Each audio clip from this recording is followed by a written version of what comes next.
Okay okay. ఏమండి బాగున్నారా? చాలా దినాలకు ఎక్కడ వెళ్తున్నారు? నేను డ్యూటీకి వెళ్తున్నా. ఈ అమ్మాయికి అన్ని చెప్పాను, మాట్లాడుకొని అన్ని బాగా చేసుకో. Hi hi. మీరు ఉన్నారా?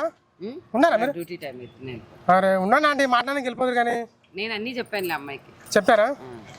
మరి మాట్లాడి నీకు మళ్ళా నేను ఈవినింగ్ ఫోన్ చేస్తా. ఫోన్ చేయి. ఆ పేమెంట్ అన్నీ చెప్పారా?